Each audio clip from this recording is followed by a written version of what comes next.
Hey everybody, welcome back to my channel. I'm here with another plan with me, and do I have stories? Okay, so let's begin. All right, let's go back to what this last week looked like. Okay, here we go. This second half of the week has not worked out well for me. Ended up having to cross some things off. It doesn't look pretty. So filming day was supposed to be on Saturday. Gonna have to cross that off, move that over to here. Yeah, so that's what we've got. And then you saw this one last week. So that's the one that I'm gonna be using. And then that puts us right into March. So I've already got my March monthly laid down. I did that a while ago. So this is going to be the 27th through March 5th. And I'm going to use this library kit because why not? Not that I'm going, actually, I think the kids do have a library thing going on this week. I'm not exactly 100% sure. I can't remember. I'd have to check my other planner. I'd have to check with them, honestly, because that's the one that they're supposed to keep track of. Anyways, we're just gonna get right into this. All right, so all of last week I was out traveling. Well, we left on Saturday the 11th and came back on the 15th. Yeah, very, very short trip. The trip was more to see my grandmother than it was for anything else, and stuff. And that was just because, you know, we had noticed that my grandmother was, you know, forgetting certain things. When we would talk, she would ask the same things over, you know, and I don't get a lot of updated information about my grandmother. So I just, you know, I was like, you know, actually, it wasn't me. Okay, it was Steve. But I did have the feeling that, you know, things were starting to decline for her. And Steve was like, well, if you only had 5 more chances to see Grandma before she died, would you try to put in a 6th time? Like, would you try everything you could to get 6 visits in? And we all were like, yeah. So he's like, okay, we got to make this work. So we had looked for flights back in December. We contacted her. Now her memory is going and she is showing some signs of dementia and stuff. And that is family history. My great-grandmother also suffered from dementia. So it's nothing new to us. But we are just keeping an eye on it. At least my aunt is. I don't live anywhere near to be able to keep an eye on. So anyways. So we planned this trip out and it just happened to coincide to work over my dad's birthday. When we looked at the calendar, oh, there is no 29. Don't get all crazy, Amanda. There's no leap year this year. So it just happened to work out that with the schedule events going on, that the kids and I were able to go up to Utah. That would also be over my dad's birthday. So I got, you know, told my grandma, this is a secret. Don't want anybody knowing we're coming. Because the main visit was for my grandmother. And wanted to be able to just spend some time with her and focus on her for a little bit. And then, like I said, it coincided with my dad's birthday, so got into contact with my sister and she said, let's have dinner at my house and then you guys can surprise Mom and Dad. So my parents did not know we were coming, had no clue whatsoever. We parked, and it's not unusual for my brother-in-law to park his car out into the driveway.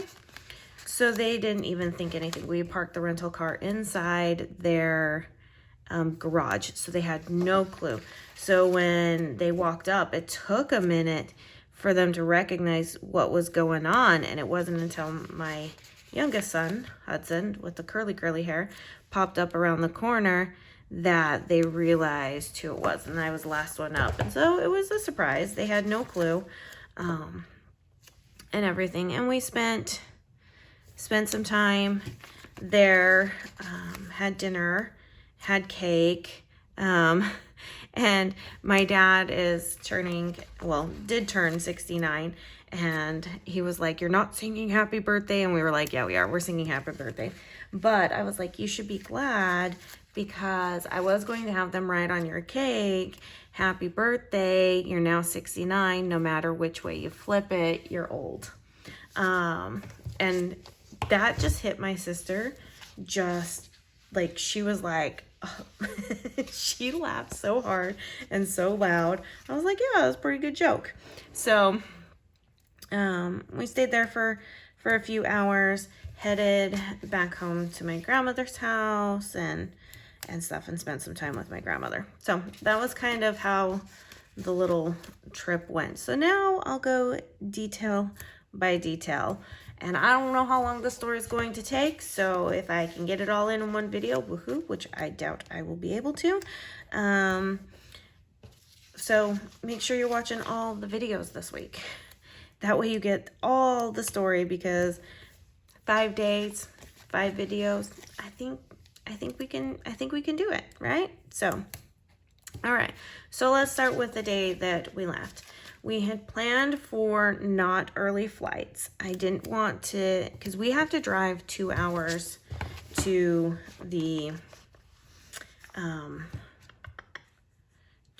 hold on real quick. I'm wondering if I have like this brown color. All right, I'm gonna look through my functional subs, see if I have this like brown color going on here, and I'll keep talking. So when we planned this trip out, I knew that I didn't want to get up super early, because that's annoying. And I've done that before, and it's not fun. I don't like getting up with where we live at, because like I said, we do have to drive 2 hours just to get to the airport. So we planned it out, and I was like, this was my kids' first time flying that they can remember. Ooh, that's pretty close. First time that they can remember. So I knew that there was a lot of anxiety, a lot of, fear, things like that. They didn't know what to expect. And I have 2 kids who are afraid of heights. So they were not exactly thrilled by everything. All right, if I can't find a color that matches really close, then I'll do something different. But let's try.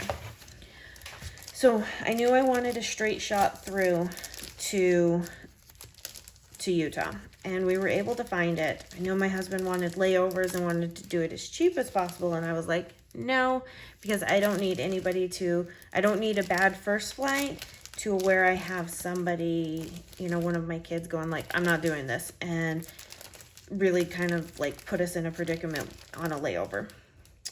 Nope, that's not gonna work. I don't think I have this color of brown. That's an interesting color of brown.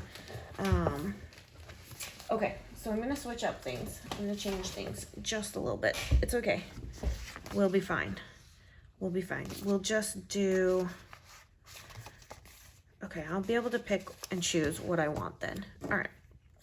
So I didn't want to have, one of my kids who's afraid of heights go, I'm not going on the second plane.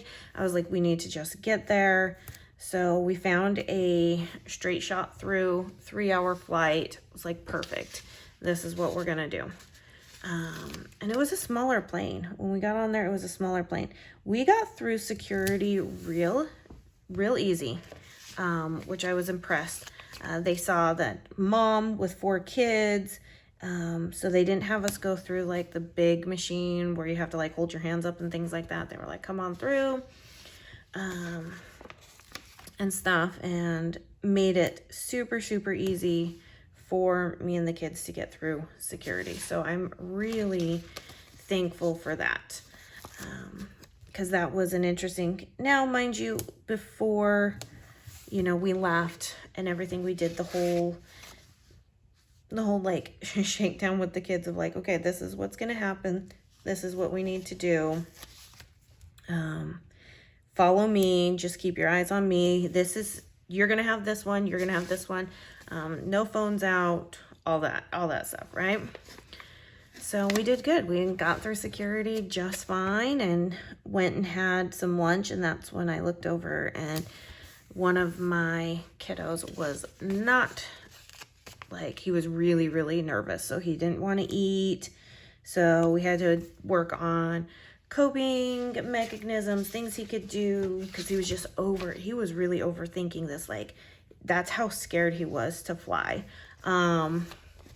Luckily he slept on the plane, so that made things so much easier, and stuff. But he definitely had a lot of nerves. So got there, got lunch. The other 3 kiddos ate pretty well. I'm not a huge fan of eating when I'm flying, just because, you know, you don't need a bathroom break to strike at like the worst possible time, right? So I just kind of nibbled and really just drank my water. Now, my biggest worry for me on this trip was continuing to drink my water. I was very, very concerned with it and didn't know how this was going to go. I am here to report I did just fine. So with that behind me, okay, I need to, which one do I want to do? Ooh. Okay, let's put this one down here in the corner. Sorry, I'm just having a little bit of a laying down sticker crisis.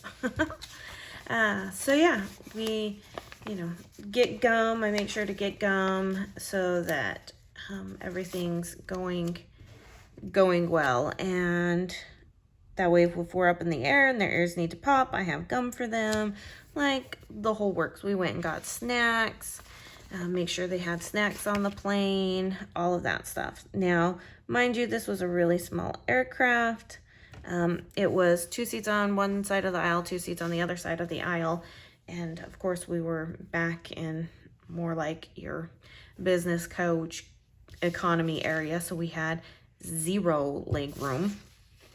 And yeah, and because it was 4 seats and there was 5 of us, I sat my 2 kids who were afraid of heights on one side and my 2 shenaniganators. Oh my goodness. My oldest and youngest, they were having a ball on this flight. And my oldest son, his reasoning, which cracks me up, he's like, you know what? I'm not going to let the anxiety get the better of me, because if I'm going to die, I'm going to die happy. Like, I'm not going to die freaked out. And I was like, you do kind of have a point. It's not like you can control anything on the plane. You're not flying it. You know, you have to put some level of trust. So I'm like, okay, you know, like, yeah, you got this. So they were just hamming it up, having a great time, chit-chatting, playing games. And then I look over at the other side. My second oldest son is doing word search books. Now, takeoff was horrendous. Hated takeoff. Even I hated takeoff. There was a lot of turbulence. And that kind of freaked my second oldest son out, which, if you've never experienced turbulence before, it's kind of a freaky thing, you know? I mean, you know that you're going up in the air, and stuff, and it's not exciting. It's scary. You are having to put this trust in these other people and stuff, and you've been possibly overthinking what it all is about because you've never experienced it before, right? So, did what we could to help him, you know, manage everything on there. And, you know, I couldn't quite tell what was happening with my youngest son because he had his travel pillow with him and he was kind of falling asleep. So I can't tell if the turbulence really bothered him or not.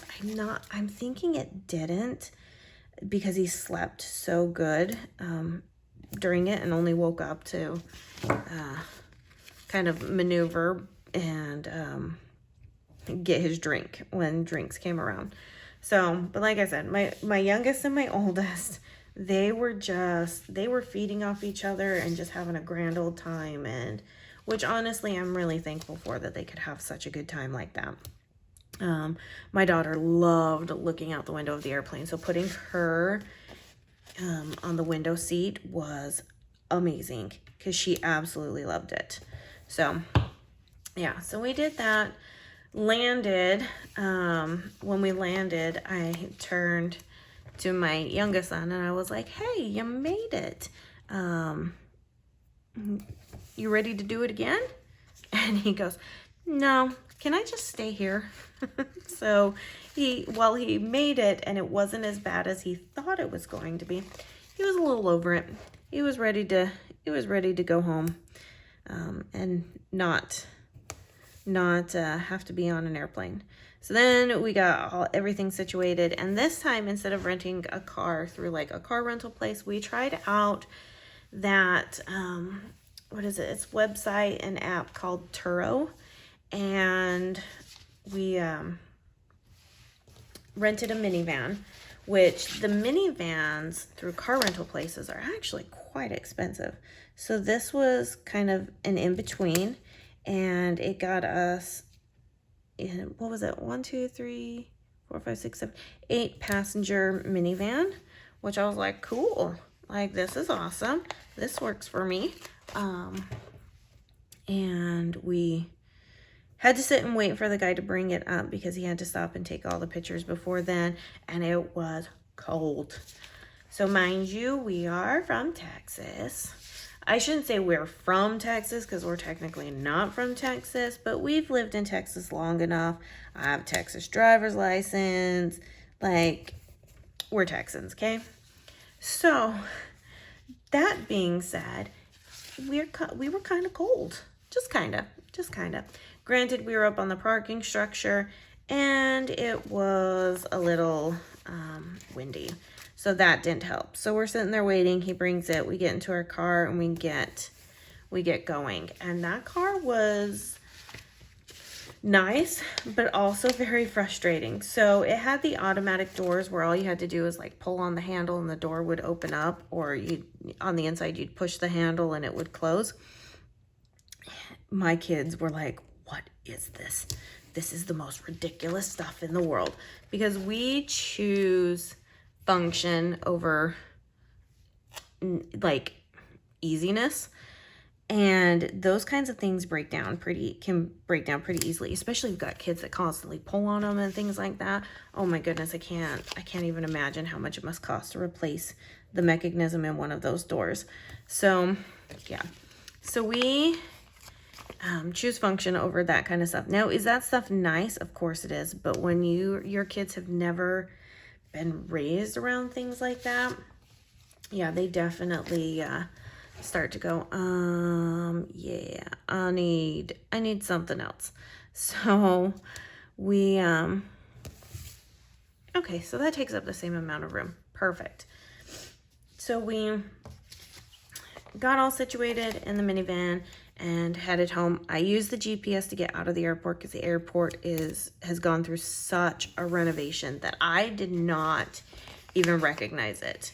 I did not fly out of that airport very often, so it's not like I probably could have recognized anything.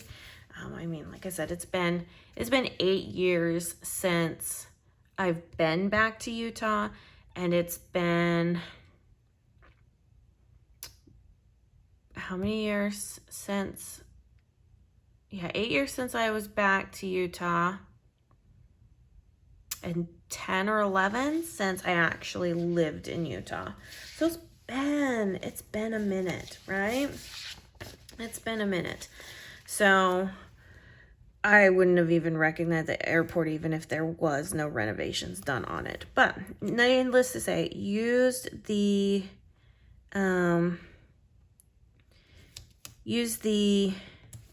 GPS to get out of the airport, and then we were on our way.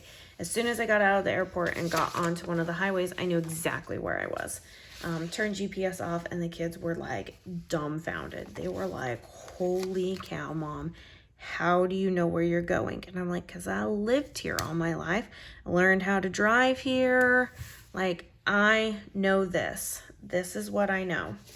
So yeah, we got all that situated and headed to my grandmother's house. And my grandmother knew we were coming, so she was like waiting for a car to pull up in her driveway. She knew that a car was going to pull up in her driveway, and she was waiting and ready.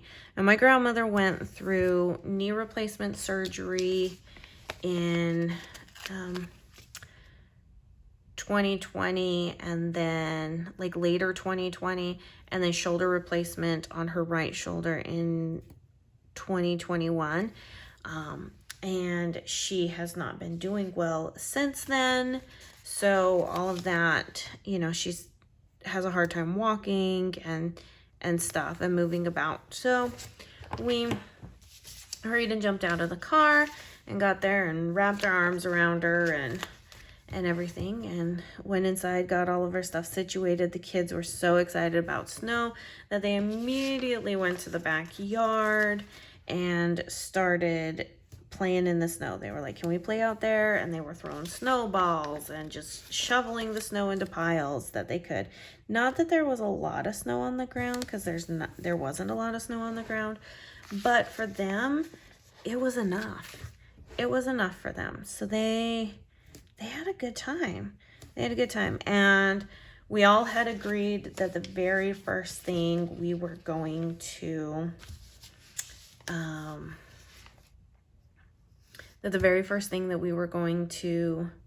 do when we got there was get Italian Village. So Italian Village has been open since 1968. Oh, I did my research, you guys. I knew it had been open since like the late 60s or early 70s.